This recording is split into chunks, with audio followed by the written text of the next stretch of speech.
السلام عليكم ورحمة الله وبركاته. ازي حضراتكم جميعا؟ ان شاء الله تكونوا بخير ومساء الخير على حضراتكم جميعا. طبعا اولا احب اوضح على موضوع صوت الانفجار في القاهرة الكبرى. ده ملوش علاقة بالاحوال الجوية خالص ولا بالجيولوجيا كعلوم، كتفجيرات لمناطق كما اعلنت في بعض الصحف الرسمية في مصر.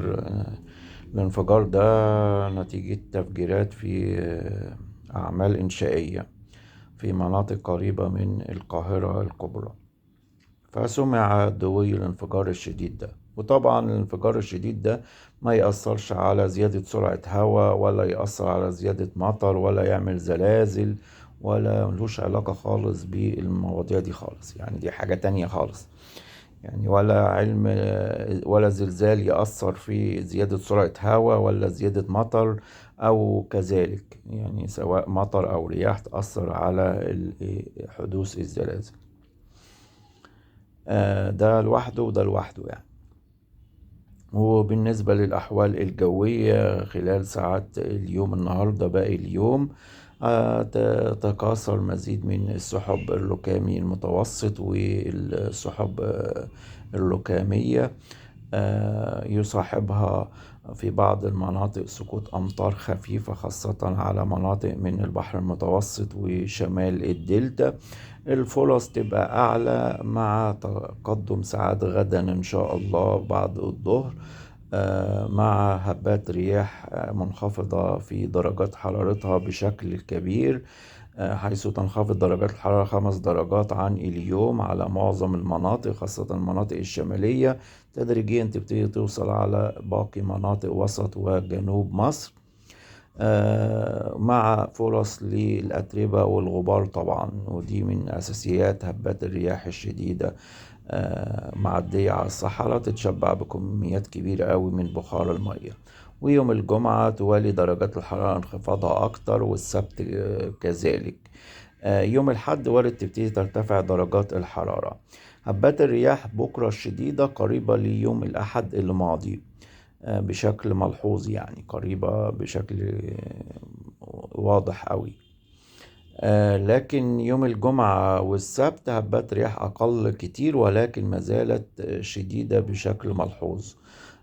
فرق 10 كيلو في المتوسط يعني من يوم الجمعة ليوم الخميس. وفرص ضعيفة قوي الأمطار على بعض المناطق من البحر المتوسط.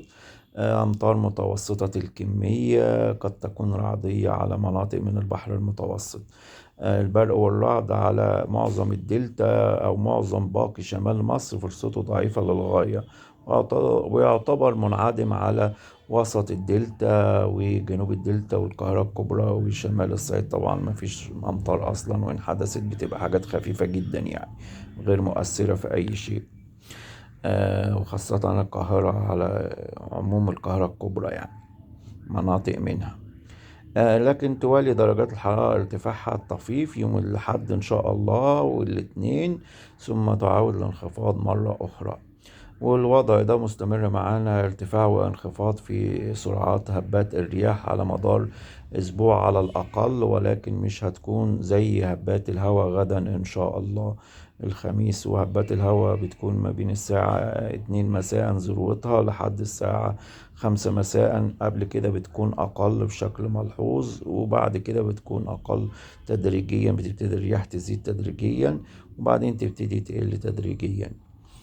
والطقس بارد إلى شديد البرودة خلال ساعات الليل على معظم مناطق الجمهورية، خاصة يحدث الانخفاض مع تقدم ساعات غدا إن شاء الله بالليل، ويوم الجمعة على باقي مناطق جنوب مصر بالذات.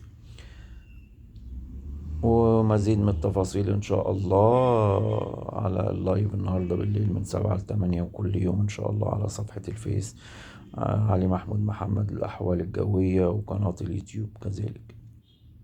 شكرا جزيلا لحضراتكم، والسلام عليكم ورحمة الله وبركاته.